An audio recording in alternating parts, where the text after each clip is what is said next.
Hello everybody, it has been a minute and I want to keep this short, but I also want to say just a few quick things before getting into the video. The first thing is I know I've been gone for a while and I'm trying to make a slow comeback on my YouTube channel. I want to try to do a stream on Twitch and YouTube. I'm still trying to figure out all the kinks, but I'm planning to do it sometime in August and then slowly come back to making more YouTube videos for you guys. One more thing I want to mention real quick before getting into the video is that this character's kit will spoil some of 3.4 of Honkai Star Rail. So if you don't somehow know what this character is all about, then please go play 3.4 and then come back. I promise you will not regret it. It is 3.4 at least was so good. And now with all of that out of the way, let us get into the Noobs guide to playing the Deliverer of Euphorius, Phainon.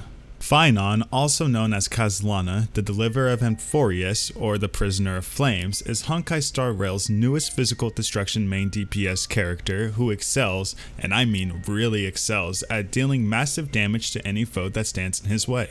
This guide will hopefully help players get a better understanding of this character, as on the surface there seems to be a lot to this character. However, once you're done watching this video, I hope that you will be able to use Phainon more easily and enjoy him, as he brings a new sort of mechanic to the game, which is really fun to use. The biggest thing you need to know about Phainon is that he has two forms. His base form, which is just Phainon that attains stacks through his passive talent and becomes Kazlana.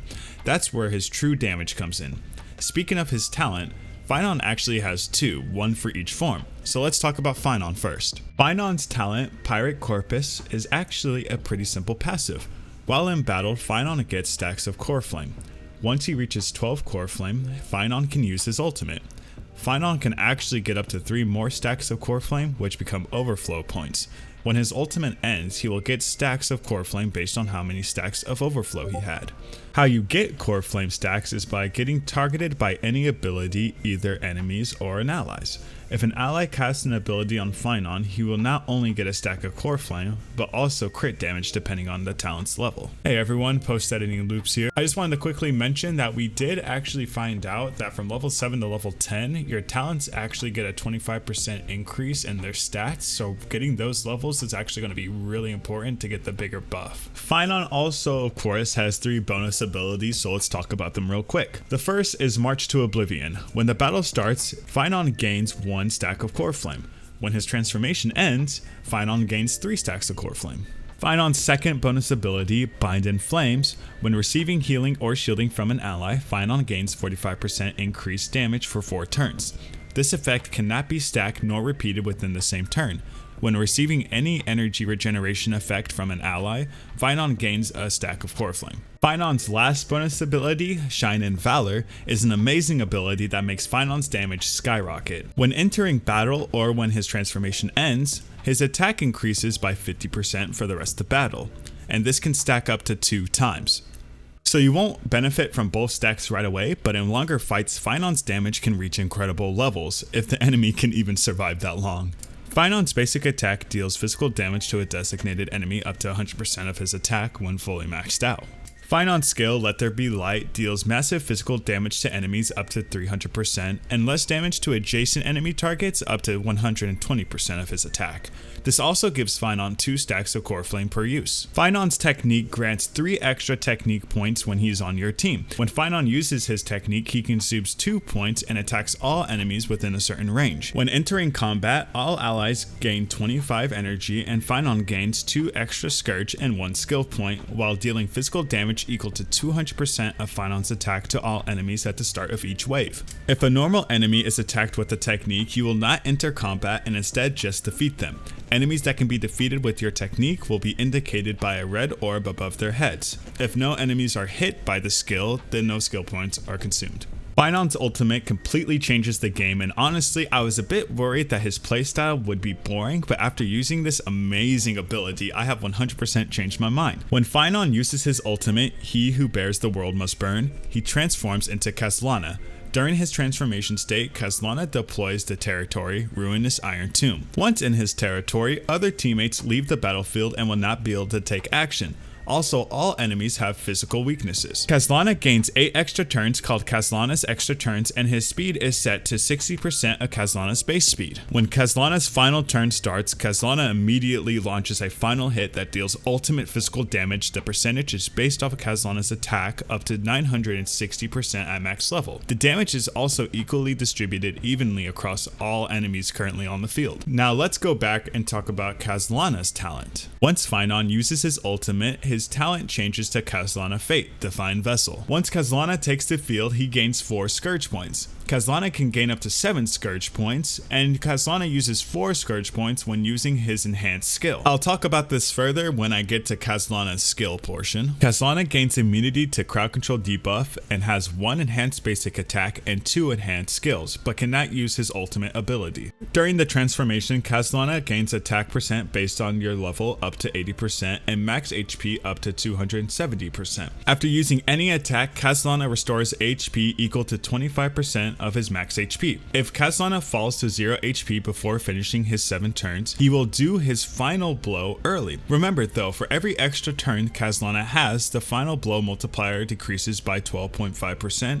of its original multiplier value. When Kazlana transformation ends, all allies gain 50% speed for 1 turn. When Kazlana uses his basic attack, Creation, Blood, Thorn, Fury, Kazlana gains 2 points of Scourge and deals physical damage scaling with the percentage of Kazlana's attack to 1 designated enemy up to 250%, and physical damage equal to a percentage of Kazlana's attack up to 75% to adjacent targets. When Kazlana uses his skill Calamity Soul Scourge Edict, he gains 1 Scourge for every enemy on the field and also gains 1 stack of Soul Scourge, and enters the Soul Scourge state. This causes all enemies to immediately take action, which may sound bad, but is actually exactly what Kazlana wants. While in the Soul Scourge state, Kazlana takes 75% reduced damage and gains a stack of Soul Scourge for every action an enemy takes. After all enemies have taken action, Kazlana launches a counter attack, dealing physical damage to all enemies equal to a percentage of Kazlana's attack up to 40%, and an additional 4 instances of damage with each instance dealing physical damage equal to a percentage of Kazlana's attack up to 30% to 1 random enemy. Kazlana's counter attack is also considered a follow-up attack. Also, if Kazlana is under the effects of action advanced, the first countdown's action is advanced instead. When Kazlana uses his second skill, Foundation Star Death Verdict,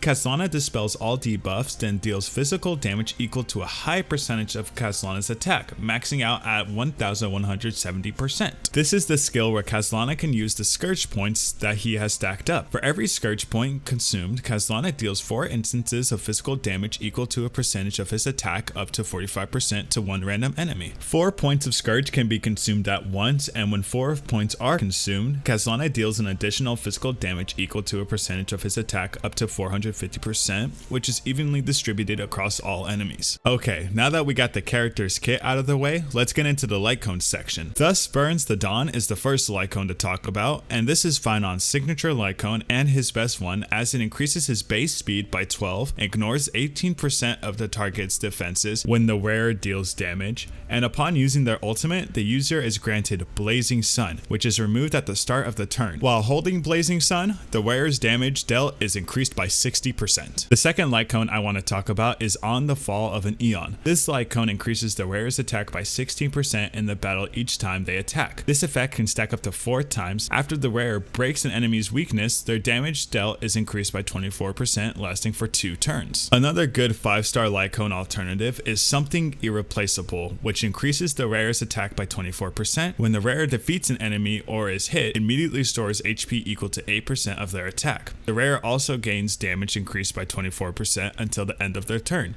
This can be triggered once per turn. Some good 4-star light cones to use are Under the Blue Sky, which increases the wearer's attack by 20%, and when they defeat an enemy, they gain 15% crit rate for 3 turns.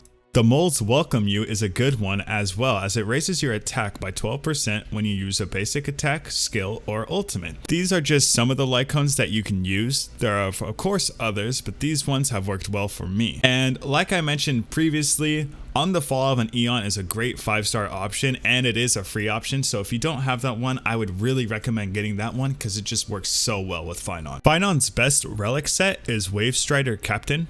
This set works really well with Phainon's kit.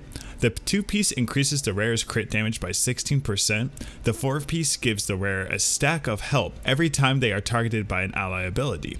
Help can stack up to 2 times, and when the rare uses their ultimate with 2 stacks of help, their attack is increased by 48% for 1 turn. The 1 turn might sound bad in the beginning, but you have to remember that Castellana's extra actions are all technically 1 turn, so you have that 48% attack throughout his entire transformation.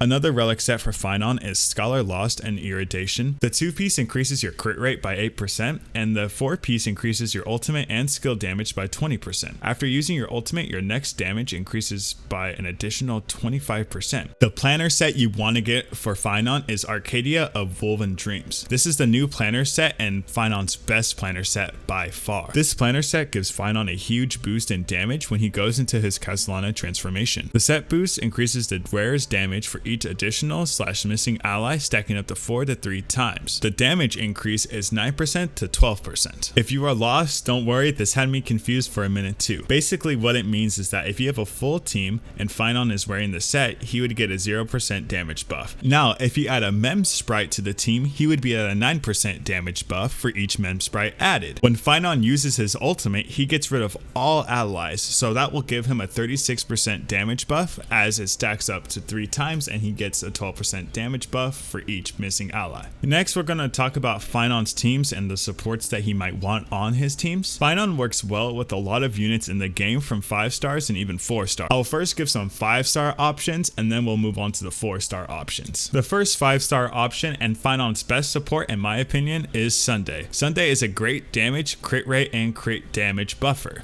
Sunday greatly increases his ally stats, and these stat increases are amazing on Phainon as they will last throughout his entire ultimate if done correctly, and it's super easy to do. Also, the fact that after Sunday uses his ultimate on someone and then uses his skill on them, not only are they getting the ridiculous buffs, but he's also recovering a skill point which can instead be used on another support to buff Phainon, or Phainon can use that skill point to get even more core flame stacks. Of course, another good 5-star unit to run with Phainon is Aventurine, as not only does Aventurine shield his entire team, but if you level his talents enough, he will be giving his allies shields after his follow-up attacks and constantly resetting Phainon's talent, Bind in Flames, which gives Phainon a 45% damage increase. He can also target Phainon with his skill, giving both a shield and a core flame. Bronya is another damage buffer, buffing both damage and crit damage by a lot. The only thing I would say is just to be careful with Bronya, as her skill will advance Phainon's action to be next. So if you want to use the Bronya skill, just make sure you use Bronya's skill and then transform into Castellana right after attacking with Phainon, or just right after using Bronya's skill, as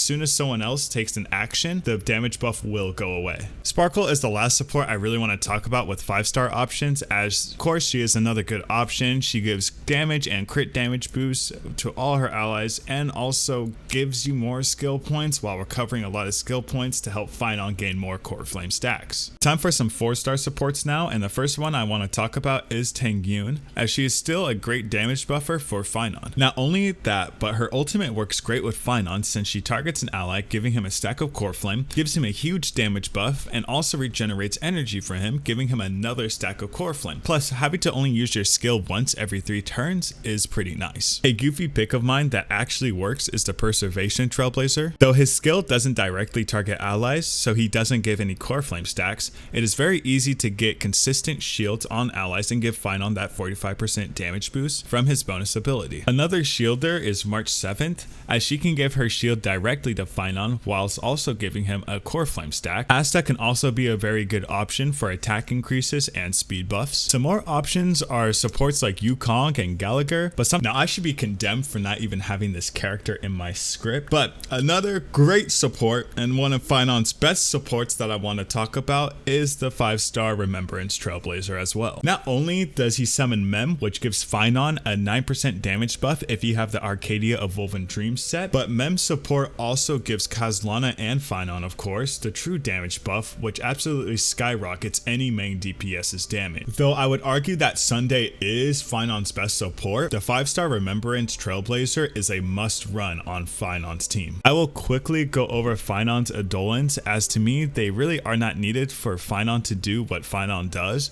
but but they are still important to the character. Phainon's first Eidolon increases Kazlana's base speed for his extra turns to 66%, and it raises by 1.5% for every enemy slain in one battle to a max of 84%. And lastly, when Phainon uses his ultimate, his crit damage is increased by 50% for 3 turns. Eidolon 2 increases Kazlana's physical resistance penetration by 20%, and when his skill Foundation Stardust Verdict consumes 4 Scourge points, Kazlana gains 1 extra turn. Eidolon 3 and 5 I really don't need to talk about because they're just level increases to his ultimate and skill. What Eidolon 4 does is give Kazlana 4 stacks of Soul Scourge when using Calamity's Soul Scourge Edict. Now I know I said I didn't really want to talk about Eidolons, but Eidolon 6 is actually kind of crazy. Eidolon 6 removes the upper limit of Core Flame over full points that Phainon can obtain, and when the battle begins, Phainon gains 6 Core Flame. After Kazlana uses Foundation Stardust Verdict, he deals additional true damage equal to 36% of the total damage dealt in this attack to the enemy with the highest HP.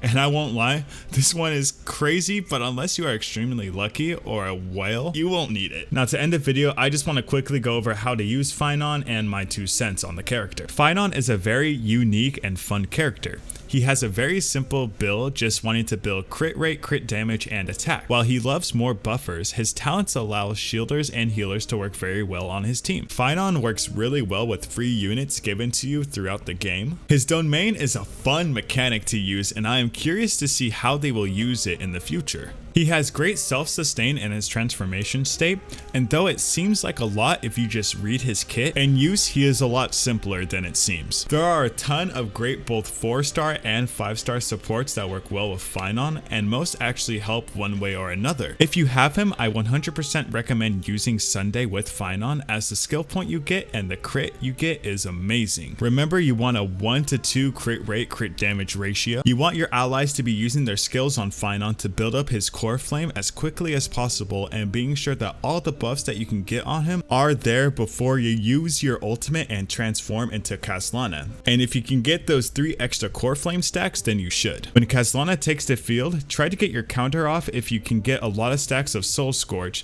to get a lot of damage off. I would also recommend trying to use it with 4 or more enemies on the field so that you can get those 4 stacks of Scourge and have your enhanced skill ready to deal massive damage. Aim to end the fight either before Kazlana's extra turns end or ending it with the final attack. And if you can't do it in one go, reset and loop this process again.